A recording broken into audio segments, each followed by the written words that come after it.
Causa Magisterial, televisión digital especializada en temas educativos, magisteriales y sindicales. Síguenos y no te pierdas nuestras entrevistas con académicos, docentes, investigadores y funcionarios públicos, entre otros. Todos los jueves en punto de las 7 de la noche en Facebook Live.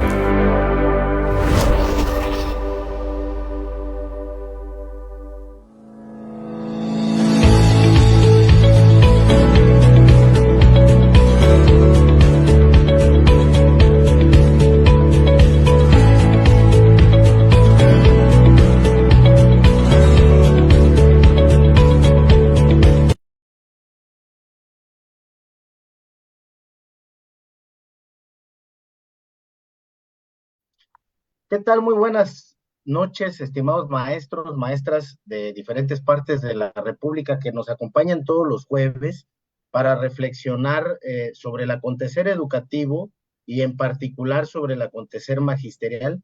Me da mucho gusto saludarlos y bueno, me da mucho gusto compartirles la invitación que le hemos hecho a nuestro invitado de honor el día de hoy a este espacio, como es el doctor Axel Didrikson. Bueno, ya no necesita usted presentación, doctor. Nos da muchísimo gusto que esté en este espacio, que nos haya aceptado la invitación. Muchas gracias, maestro Eduardo Grajales.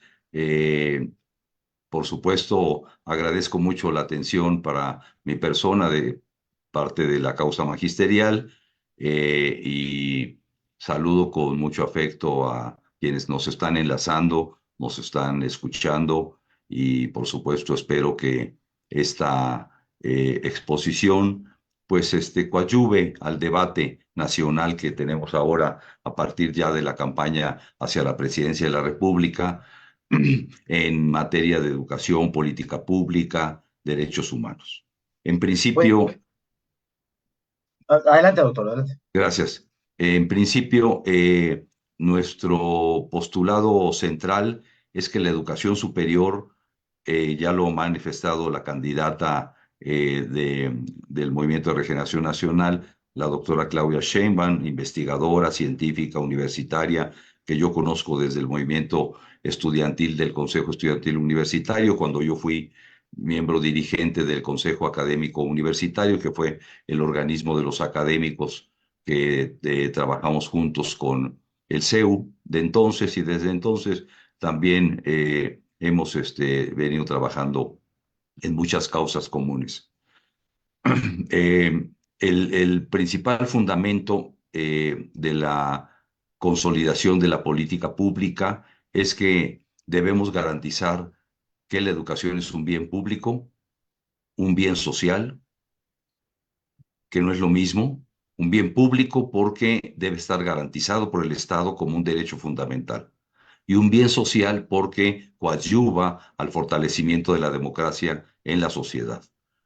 Un pueblo educado, la garantía de que la educación es un bien extenso, considerado un derecho humano fundamental, quizá el primer derecho que todos los ciudadanos debemos de tener porque este nos permite ejercer los demás derechos, es el fundamento de la política pública. No ha sido así, ¿no? A pesar de que todo el mundo estuviera de acuerdo en este principio y estos fundamentos del derecho humano a la educación para todas y todos, en todas las circunstancias, en todos los niveles, en cualquier lugar del país, por más alejado que esté, sobre todo a los pueblos originarios, los más marginados, los más excluidos durante, pues, digamos, hasta siglos y en las últimas épocas que se ha agudizado mucho más.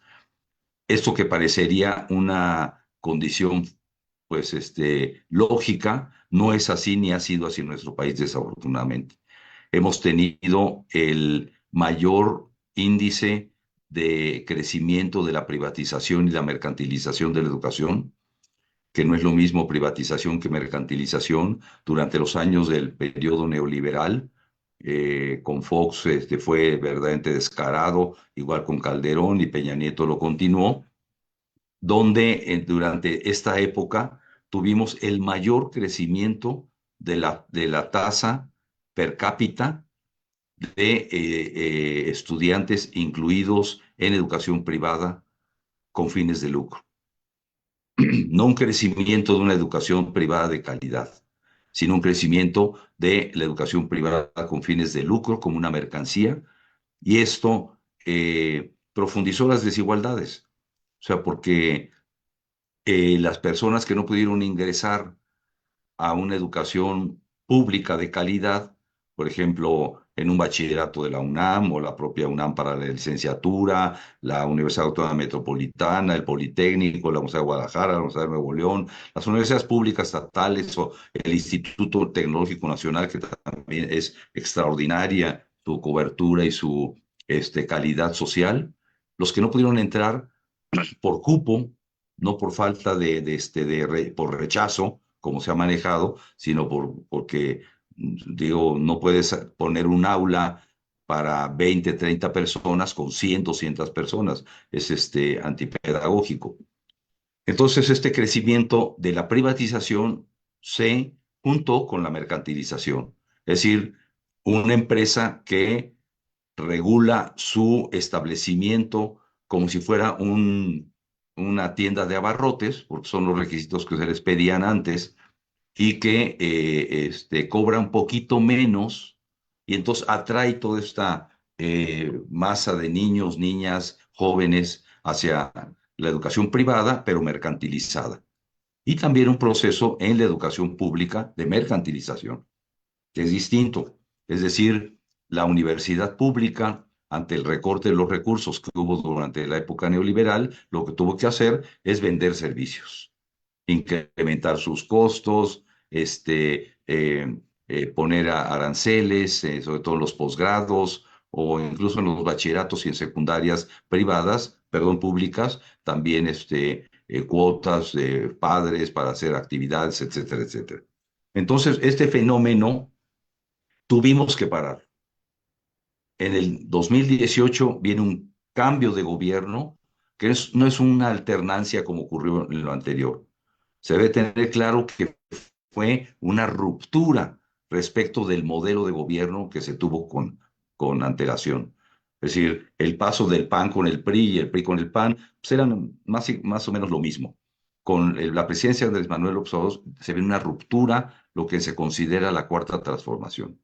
Y esto se dice fácil, pero no es tan sencillo consolidarlo y plantearlo cuando hay décadas atrás de privatización y mercantilización de la educación, que fue el modelo de competencias impuesto por la Organización para la Cooperación y el Desarrollo Económico, la denominada OCDE o OSD, que nos vendió el modelo. O sea, tuvimos que pagar los ciudadanos por la compra de este modelo, que además provocó, entre otras cosas, una modificación en el 73 constitucional que afectó directamente a los maestros, por competencias, por exámenes de ingreso para las plazas, y que se dieron ahí dos categorías, uno incompetente o competente, lo cual es hasta gravoso y hasta una condición individual de desprecio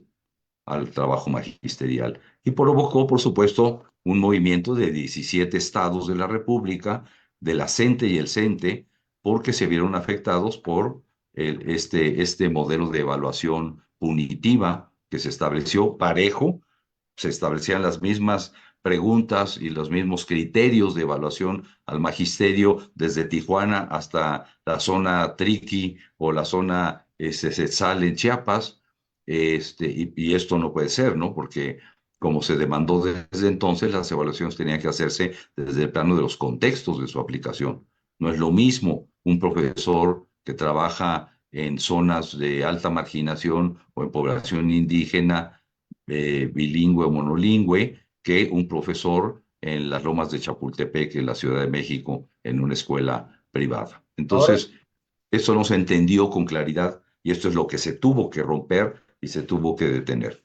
Sí, dígame, maestro. ahora, doctor, después de este contexto, pues como usted bien dice, surge esta reforma 2019 con una nueva forma de ver la escuela. O sea, el planteamiento filosófico es romper la dinámica de una escuela parcelada a una escuela continua que sirve a la comunidad, pero donde además el agente transformador es el maestro. Sobre esa base epistémica, sobre todo ese pensamiento filosófico, eh, ¿cuál, cuál, ¿cuál sería la reflexión que usted haría a 5 años ya de haber iniciado ese proyecto?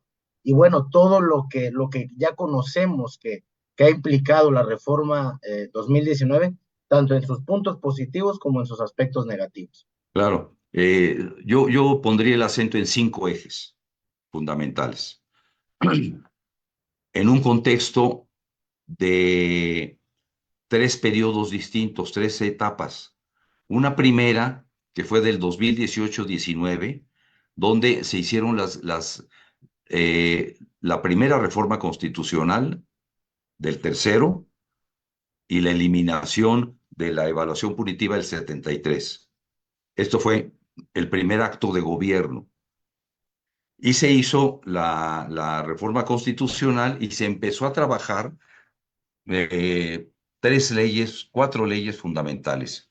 Una, la de la educación básica, con la llamada Nueva Escuela Mexicana, que establecía planes y programas de estudio. Segundo, la nueva ley de bachillerato, para integración del bachillerato, de los veintitantos bachilleratos que se tienen en el país, para tratar de homologizar también los salarios y las prestaciones y las condiciones laborales y académicas, por supuesto, del magisterio en este nivel. Tercero, la Ley General de Educación Superior.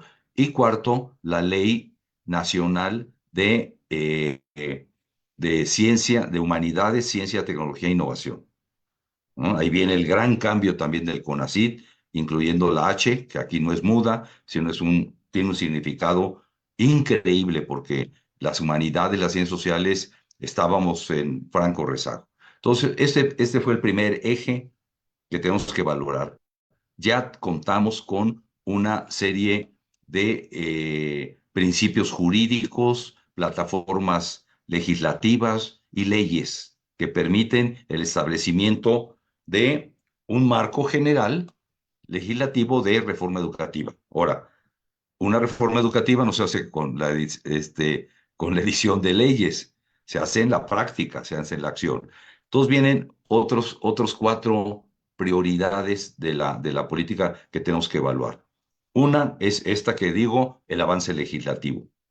2, el establecimiento de un nuevo plan y programa de estudios basado, como usted menciona directamente, en una nueva pedagogía y epistemología que permite directamente trabajar la articulación entre aprendizajes, proyectos de desarrollo para generar habilidades y capacidades de construcción del conocimiento, articulación de la escuela con la comunidad, principios pedagógicos que desde hace muchísimos años habíamos trabajado en el sentido de la integralidad, de la habilidad, la destreza, la docencia, la investigación y la innovación académica constantes, junto con digamos, lo que nos llegó muy rápidamente de aplicaciones de plataformas tecnológicas. Esa fue la segunda prioridad. Tercero, la escuela es nuestra, que provee de recursos directos para el mejoramiento de la infraestructura escolar, que ha tenido, aunque no lo crean, un efecto muy importante. O sea, son 250,000 pesos que se van directamente a la escuela para que se mejore donde haya que mejorar. Agua, baños, pizarrones, una computadora, una sala qué sé yo. Eh, la nueva familia de libros de texto es la quinta prioridad. Y de conjunto, un esfuerzo importante del mejoramiento salarial de los profesores. Como se sabe, se estuvo durante estos años buscando el establecimiento de un tope de 16,000 para todos los profesores, 16,000 pesos, cuando estaban en 10, en 12, de manera desigual, y este proceso todavía tiene que continuar. Bueno, estas son las prioridades. En el 18-19 avanzamos en la primera prioridad, que fue el establecimiento de normas legislativas y la estructura, digamos, normativa. Y estábamos empezando a la reforma sustancial, que no es cualquier cosa, la construcción de una currícula nacional en contextos de aplicación distintos, con estos ejes que he mencionado, y estábamos comenzando a trabajar las nuevas propuestas de currículo en el bachillerato único, reforma de la constitución de un Consejo Nacional de Educación Superior horizontal, que por primera vez está considerando la creación de un sistema nacional de, de currículas compartidas para permitir la movilidad de estudiantes y académicos. Esto ya es un hecho con la nueva reforma en las acreditaciones, en las cualificaciones, que se llama. Ya salió hace 15 días, alrededor más o menos de un mes, el nuevo sistema de cualificaciones para educación superior. Y empezó a trabajar también con mucho conflicto una nueva ley de humanidades, ciencia y tecnología. En eso estábamos cuando nos llegó el chubasco infectado. Llega el 2020 y se detiene la cosa. O sea, sí seguimos trabajando.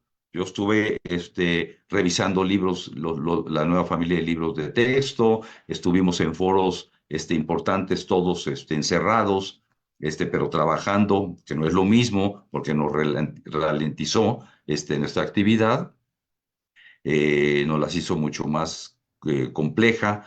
Estuvimos con clases en línea. Yo tengo un seminario de posgrado con 5 tesistas que teníamos que avanzar todo en línea. Entonces era mucho más difícil que estarlo trabajando de cara a cara.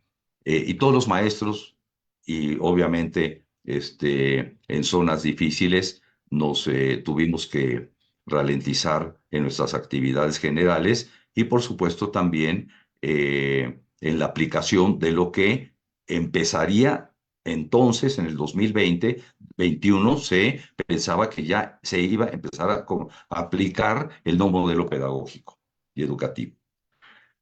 Se terminó la pandemia 2021, mediados de 2021 comenzamos a regresar a actividades, se vuelve a la situación de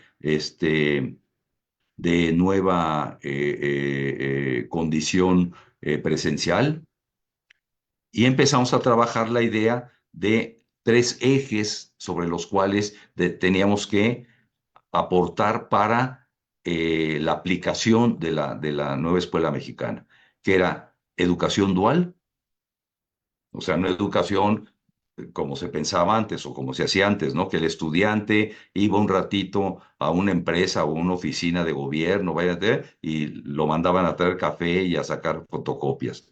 No, aquí la idea era tener una articulación con la comunidad y los mercados laborales. Nos quedamos en este tema de la educación dual, doctor. Adelante.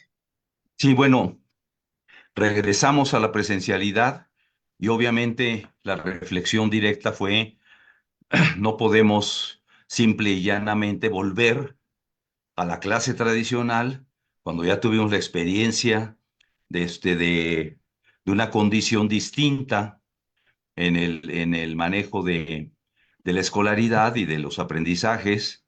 Se detuvo obviamente la construcción de la reforma y, y entonces la reflexión fue que teníamos que plantearnos 3 nuevos ejes de organización y de gobernanza en materia de educación. Uno fue introducir la dualidad, que implica directamente la articulación con las comunidades, fundamentalmente en las zonas donde la comunidad requiere de una atención mayor, porque lo que encontramos es que el uso y manejo de nuevas tecnologías y de los dispositivos digitales y de móviles, en lugar de contribuir a la expansión y generalización de la educación, lo que hicieron fue profundizar la desigualdad social y educativa. ¿Por qué? Porque miles, en América Latina, 16 millones, imagínese usted, de estudiantes, niñas, niños, jóvenes, pues simplemente no pudieron continuar con sus clases. Perdimos 2 generaciones en términos de la construcción de aprendizajes. Entonces, esto tendríamos que primero revertirlo. Eh, Se puso incluso muy al frente un tema fuerte de condiciones socioemocionales, porque regresaban a la presencialidad, pero habían tenido problemas para continuar sus aprendizajes y o sufrieron problemas familiares por diferentes razones, ¿no? Por efecto de la pandemia, problemas de hospitalización de familiares, el cuidado de hermanos menores o hermanas menores, trabajar para tener en condiciones muy difíciles nuevos ingresos para las familias o simplemente pues, abandonar la escuela. En fin, todo esto que creó una nueva condición, atender las causas socioemocionales que estaban impactando directamente al estudiantado. Hoy tenemos, y no se quiere decir mucho, pero yo tengo todos los datos, un nivel de incremento del uso de sustancias tóxicas, de drogas, de alcohol en niñas, niños, jóvenes, sobre todo en el bachillerato, de forma muy alarmante, pero verdaderamente alarmante, sobre todo en la educación pública, donde hay esta condición de masificación terrible. Bueno, entonces, la idea era cómo empezamos a revertir esta situación desde una acción positiva. Uno, vínculo con la comunidad, con la familia, con la sociedad, para pues tratar de proteger a los estudiantes y tener responsabilidades desde la perspectiva de su formación ciudadana. Dos, la flexibilidad curricular, porque seguíamos todavía con el modelo anterior. No se había podido, por las razones que he explicado, aplicar de forma integral toda la reforma de la nueva escuela mexicana. Hay la crítica de que no se hizo esto. Es cierto, no se ha logrado. Eso lo tenemos conscientes perfectamente, pero no se ha logrado porque no es por falta de voluntad, sino simplemente porque tuvimos 2 años de pandemia, y además una oposición al uso de nuevos libros de texto, que no llegó a tanto como ellos hubieran querido, pero sí hubo problemas en una serie de estados de la República. Y, entonces, flexibilidad en el ir desarrollando la sustitución del modelo anterior neoliberal por competencias y por individualización y por una evaluación punitiva y establecimiento de cursos de capacitación para miles de profesores, ir ensayando en algunas escuelas, ir desarrollando estos nuevos prototipos y modelos pedagógicos, epistémicos y educativos. En tercer lugar, la hibridización. Es decir, no podíamos dejar lo que habíamos aprendido en el uso y manejo de nuevas plataformas,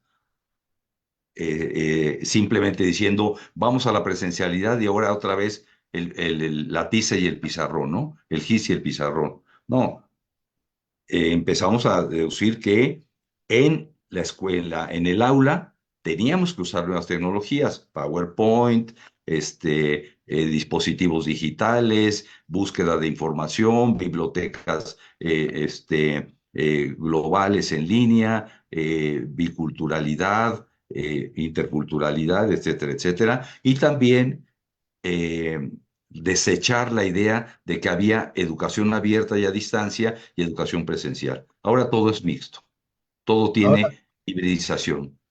ahora, doctor, ese, digamos, es un balance bastante minucioso luego de contar toda esta historia que usted la vivió como uno de los protagonistas principales. Y bueno, hoy día vemos que todo esta serie de conceptos, de nuevas prácticas, de nuevas visiones, están en un proceso de asimilación. particularmente por parte del magisterio. El magisterio todavía se encuentra tratando de comprender cuál es la visión que en este caso el gobierno de la Cuarta Transformación le está imprimiendo al proyecto educativo. Muchas de las críticas oscilan como si esto fuera algo terminado, pero creo que usted está siendo muy enfático que es un proceso que está comenzando. Y bueno, ya en este contexto y en este balance, nos ponemos de cara a las propuestas que ha hecho la doctora Claudia para dar continuidad al proyecto de la Cuarta Transformación, pero con una salvedad muy importante, que ella, su eslogan es la educación al centro, y se asume como la presidenta de la educación. Después de este balance, estimado doctor, ¿cuáles serían la perspectiva que usted estaría viendo del proyecto educativo de la doctora Claudia Sheinbaum con estos planteamientos que ya en su momento hiciera el presidente Andrés López Obrador? Muy bien.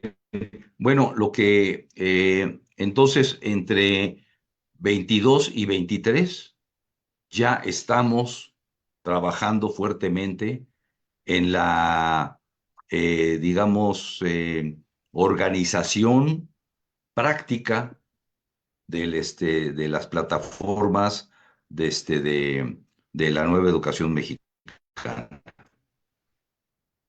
Esto, por supuesto, ha tenido diferentes interpretaciones, ¿no? La derecha no lo comprende, no sabe lo que significa el vínculo con la comunidad, etcétera, y han dicho tontería y media. Entonces ahí no me preocupo mucho por polemizar, porque realmente el debate con la derecha y con los otros candidatos ha sido nulo en materia educativa. Nulo, nulo, nulo. Yo he querido, hasta he querido provocar en medios, etcétera, que a ver, que se aborden temas cruciales y no le quieren entrar, o sea, no saben cómo. Bueno, aparte. Entonces, en el, ahorita estamos en campaña política. De aquí al 2 de junio, el énfasis está puesto con los grupos con los que estamos trabajando, universitarios, investigadores, profesores, académicos, que el énfasis tiene que ser en poner en el centro la educación como un derecho humano para todas y todos. Como usted lo acaba de decir, es exacto, la campaña va a estar centrada en garantizar programas que refuercen la equidad, el acceso, la igualdad en materia educativa, desde maternal, preescolar, hasta posgrado. Ese es un compromiso que la doctora Claudia Sheinbaum ha puesto y nosotros creemos que es correcto. Es decir, ¿por qué? ¿Por qué está esto en el centro? Porque el principal problema que estamos heredando y todavía existe de forma brutal es la desigualdad educativa. Tenemos un 70% de brecha entre los deciles más altos de la población en términos de ingresos con los deciles más bajos, el 1 y 2 y 3. Y los 5, 6, 7, 8 para arriba tienen 70 veces más oportunidades que un hijo de un trabajador, de un profesor, de un profesionista X medio, un profesionista medio como nosotros, que hacen la gran diferencia en términos de trayectorias educativas. Es decir, un vástago de los deciles más altos tiene oportunidades de ingresar a la universidad hasta comprar un título e irse hasta el extranjero. En cambio, un hijo de un trabajador, de un campesino, tiene 70 veces menos posibilidades de alcanzar el bachillerato. Por lo regular, la media está está subiendo, en estos años subió el acceso bastante fuerte. Yo ahí tengo las estadísticas últimas de la semana pasada del ajuste de acceso y estamos mejorando, o sea, sustancialmente, el paso de la secundaria al bachillerato. Del bachillerato a la educación superior todavía tenemos problema. Y ahí es donde la doctora Claudia Sheinbaum ha puesto el énfasis de crear, por ejemplo, universidades tipo modelo Rosario Castellanos, que está en la Ciudad de México, No exactamente igual, porque no tampoco es posible simplemente agarrar un modelo y aplicarlo no sé, en la costa Pacífico, a diferencia del Veracruz o de Chiapas o Tabasco, pero es un modelo que está basado en eso, la dualidad, la flexibilidad y la hibridización, con alternativas pedagógicas integrales, de desarrollo de capacidades para la formulación de proyectos de vida, de solución de problemas complejos. Este es el eje que no se ha entendido muy bien desde la perspectiva de la aplicación del nuevo modelo pedagógico. Y obviamente esto también es crucial desde la lógica del profesor, del magisterio, porque como se lo hemos dicho directamente a la doctora Claudia Sheinbaum, no va a haber reforma educativa radical, transformadora, como la que quiere ella, sin los profesores.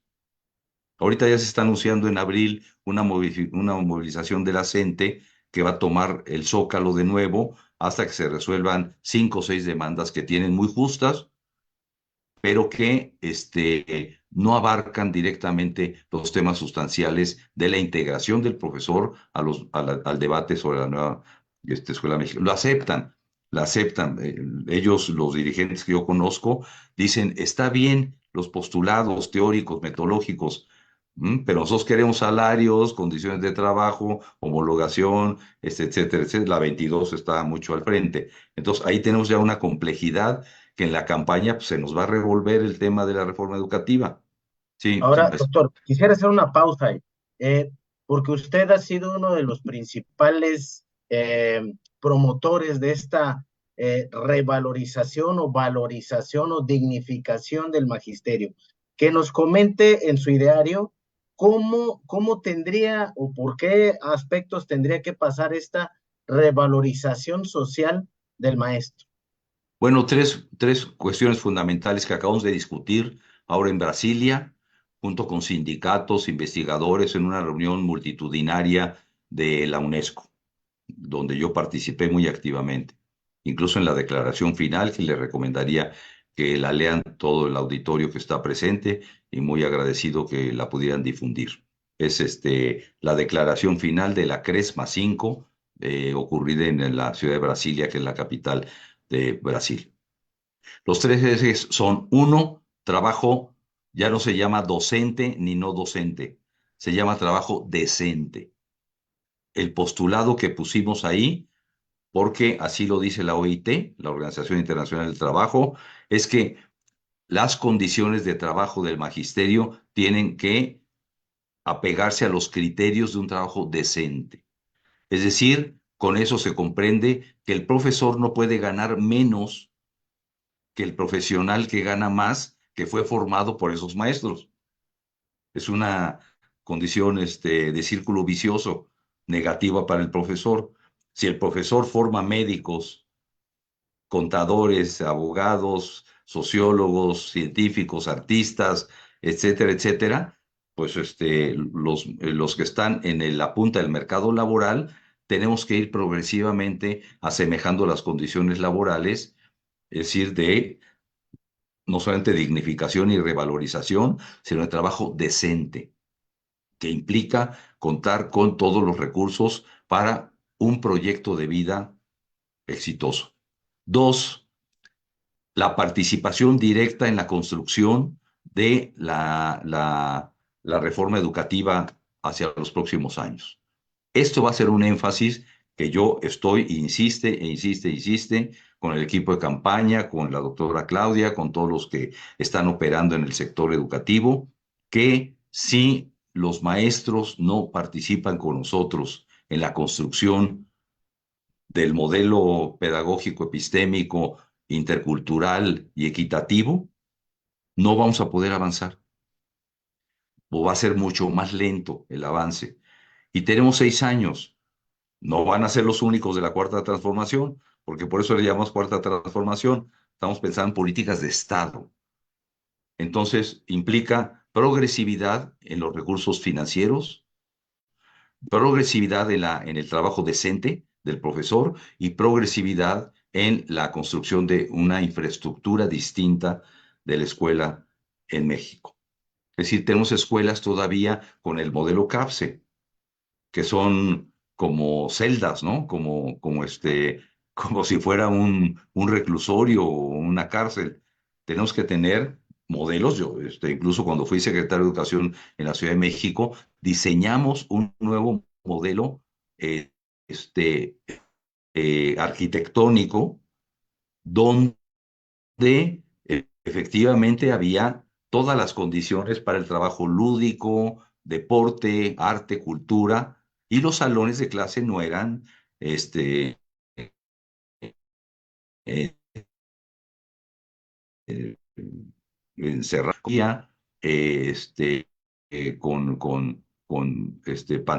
¿cómo se llama? Pizarrones electrónicos, el maestro se podía mover por todo el salón, se podía reorganizar trabajos en grupo, etcétera, etcétera. Cubículos para maestros, obviamente salas de cómputo, en fin, todo esto lo diseñamos y tenemos un modelo arquitectónico adecuado a una currícula distinta.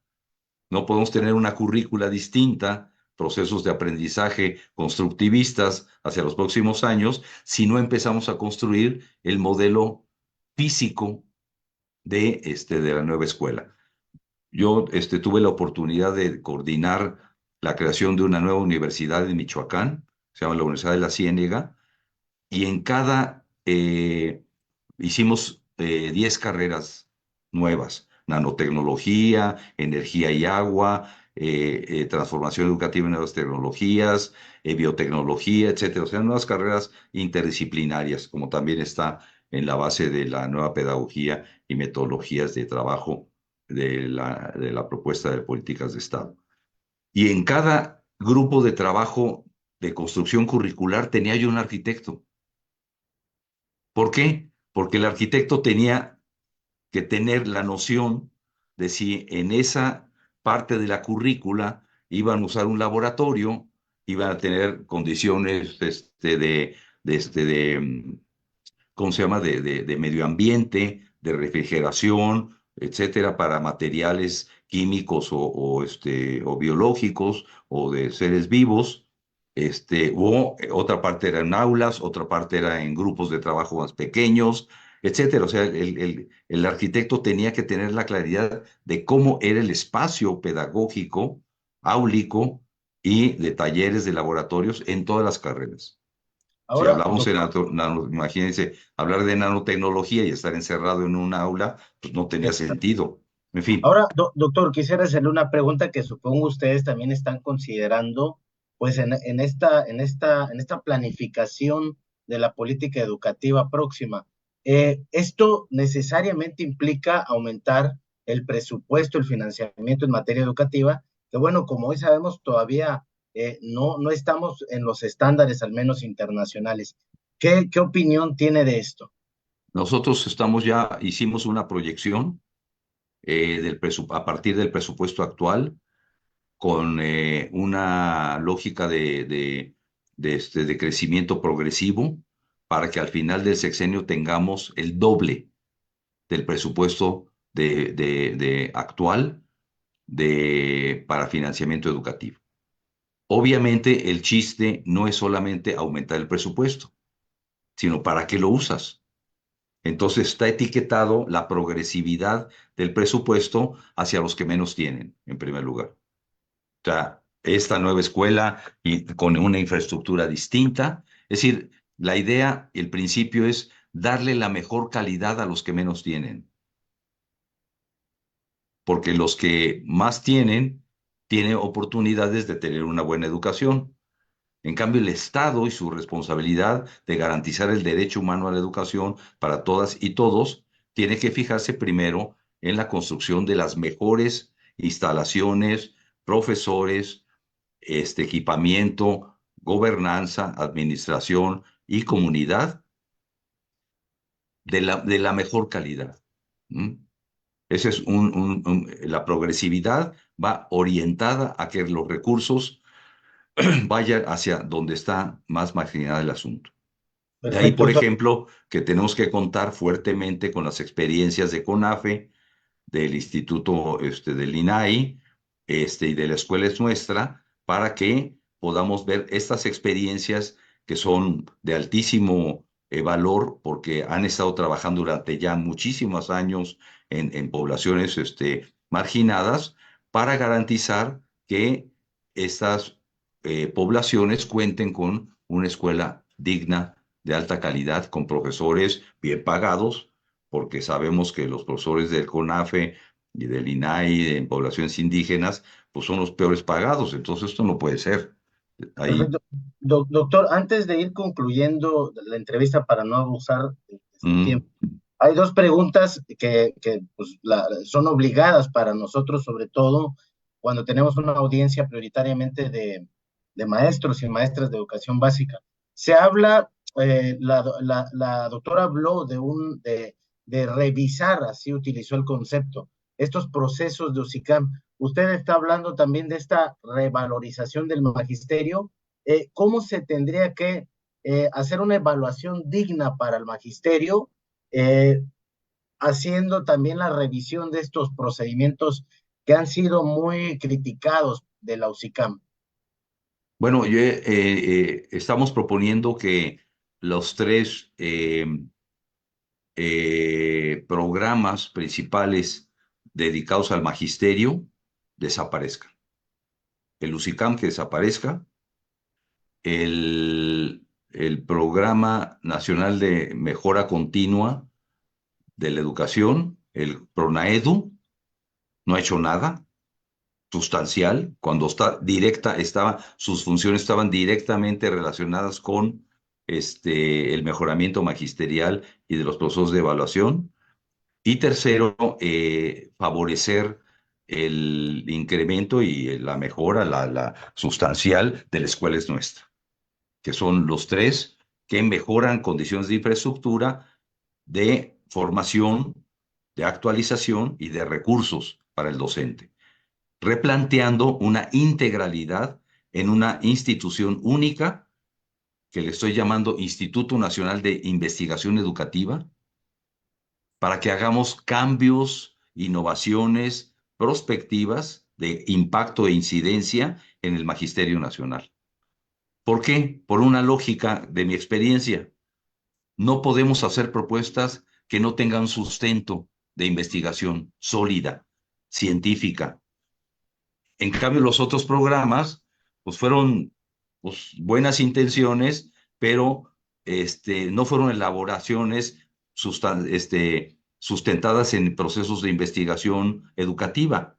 Entonces, por eso le estoy llamando la creación de un Instituto Nacional de Investigación Educativa, que se dedique exclusivamente a trabajar proyectos sustentados en la investigación científica, humanística y de innovación académica, que implique directamente la participación de los docentes. O sea, ustedes serían los investigadores, Excelente, doctor. no sería yo. Gran idea. O sea, el profesor con mayores ideas, proyectos, experiencias, etcétera, reclutarlo en colectivos de investigación por contextos de todo el país, articulados con un fondo de recursos, para que ustedes, en su lugar de origen, en su lugar de trabajo, digan, aquí lo que necesitamos es, con una investigación fundamentada, mejorar esto y esto y esto y esto. Vámonos, ahí está el recurso.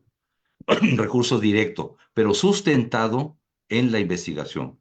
Entonces, sustituir todos estos esquemas y decir, por ejemplo, a ver, en el eje de trabajo decente para el magisterio, ¿qué vamos a proponer? Pues hay que investigar, investigaciones comparadas internacionales, buenas prácticas en Finlandia, en Japón, etcétera, donde usted quiere, en América Latina, Brasil, Argentina, Colombia, etcétera, o México, donde están los mejores resultados de formación docente de gran impacto. Y ahí está mi documento de investigación comparada internacional, nacional, etcétera, con fundamentos, y esto implicaría un programa específico. Vámonos. Excelente. Y no estar inventando. O sea, Claudia es una científica. Claudia es una investigadora. Sabe la importancia que tiene, como nosotros y los que nos están escuchando, de que el profesor tiene que investigar. sobre sus propias condiciones, dónde está fallando, dónde tiene los problemas fundamentales con el tratamiento psicosocial, biopsicosocial, como se le llama ahora, del estudiante, de la estudiante, y entonces ahí trabajar condiciones socioemocionales, nuevas pedagogías, alternativas académicas con nuevas tecnologías, inteligencia artificial, o sea, todo esto en un Instituto Nacional de Investigación Educativa. Doctor, ¿y cuál es su visión? Porque, digamos, desde la parte académica, magisterial, todas estas ideas son muy buenas o se antojan bastante viables, pero sabemos que en México la política tiene un peso bastante importante y cuando hablo de política, hablo de que estos procesos también tienen que pasar, estas reformas tienen que ser estudiadas en el Congreso, por la Comisión de Educación, estas fuerzas políticas no solo partidistas, también sindicales, actores empresariales. ¿Cómo estaría usted percibiendo que estos otros actores que también juegan un papel importante verían este tipo de propuestas educativas? Pues mire, como decía antes, no nos ganan en eso, ¿eh? En conceptos, en estructuras mentales, epistémicas, interdisciplinarias, ahí estamos muy, muy, muy adelante. Incluso si la gente que nos escucha y usted mismo valora lo que están proponiendo en materia educativa, pues es Cierto. insustancial, no tiene ningún fundamento. Nosotros sí estamos trabajando seriamente en materia de investigación educativa. Ahora, en las elecciones tenemos que ganar el Congreso. Este es un principio fundamental de contar con mayoría de 75% de mayoría calificada para sacar adelante las propuestas. Pero yo he estado en parlamentos abiertos, muchos, muchos, de todo, desde la educación básica, la autonomía de la UPN, que ya está ahorita en la Cámara de Senadores, y yo estuve directamente trabajando en la ley de autonomía de la Universidad Pedagógica Nacional, precisamente para favorecer la investigación educativa y la formación de profesores con autonomía, que es el principio de la libertad académica y de investigación. Y yo sé que ahí ganamos realmente el debate, cualquiera que se nos ponga enfrente. Perfecto, Pero sí doctor. necesitamos mayoría en el Congreso, porque pueden ser mediocres las respuestas que tengamos, pero cuando votan, van a votar en contra, entonces ya no vamos a poder avanzar, por ejemplo, en materia de incremento presupuestal orientado, como lo he dicho, a las condiciones de mejoramiento sustancial de la educación. Perfecto, doctor. Pues ha sido usted muy bondadoso con su tiempo. La verdad es que nos llevamos más de lo estimado, pero pues no Mm. podemos desaprovechar esa oportunidad de brindarle a nuestra audiencia la oportunidad de que conozca ideas tan vanguardistas como las que usted tiene. Este tema, pues bueno, ya usted lo acuñó tal cual, la desaparición de los ICAM, que básicamente es el clamor de los casi 2 millones de maestros de educación básica y este proyecto de la investigación educativa que tanto hace falta en México, que hayan datos reales para que se hagan planeaciones educativas a conciencia. Para concluir y a manera de redondear lo que hemos platicado, estimado doctor, eh, eh, cuál sería su expectativa? Digamos, ya estamos en el gobierno de la doctora Claudia Sheinbaum. ¿Cuál sería su expectativa al cierre de la administración de la doctora Claudia en materia educativa? O sea, el cierre de administración Sí, en el pensemos en 2030, perspectiva, ya estamos, hagamos de cuenta que ya está la el doctora escenario. Claudia, está concluyendo y está entregando resultados la presidenta de la educación en materia educativa. ¿Cuál sería su visión El en ese momento? escenario, el escenario que estamos proyectando para el 2030 es 100% universalización en todos los niveles de educación, particularmente media superior y superior, donde tenemos ahí desfases hasta de un 60% de los grupos etarios correspondientes. Entonces, alcanzar el término de universalización de la educación implica que más del 60-70% del grupo etario correspondiente tiene oportunidades inmediatas para el ingreso a su nivel correspondiente de educación. Segundo, el doble de este presupuesto para el 2030 de lo que tenemos ahora. pasar del 4% al 8% y del 1.5, no, estamos menos, el 0.4, 0.5 en materia de educación superior, ciencia y tecnología, al 1.5, hasta el 2%, porque sin una sociedad del conocimiento, realmente nuestro país no va a avanzar. El conocimiento es el valor agregado fundamental que tenemos para desarrollar una política de crecimiento con equidad y igualdad. Tercero, una reforma educativa impactante, de gran incidencia, integral.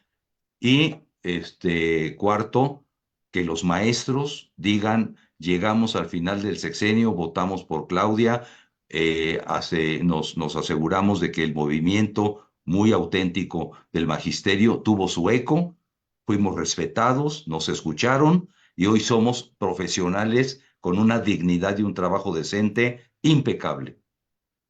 Ese es mi escenario que pretendería yo hacia el final del sexenio. Pues vamos a hacer, desde nuestra parte, vamos a comprometernos con usted, doctor, para que desde la trinchera logremos ese escenario, porque además va a ser benéfico para nuestro país, para nuestra sociedad, y creo además que México se lo merece, estimado doctor. Así es. Muchas gracias por Doctor, la invitación, ¿eh? nos ha dado De veras, lo mucho aprecio gusto, mucho. y gracias por haber participado. Esperamos volverlo a tener en estos espacios, doctor. Desde Chiapas recibe usted un cordial y afectuoso saludo y gracias a toda la audiencia que tuvo a bien ver esa transmisión. Muchas gracias. Nos vemos el próximo jueves. Hasta luego. Buenas. Hasta luego. Hasta luego. Gracias.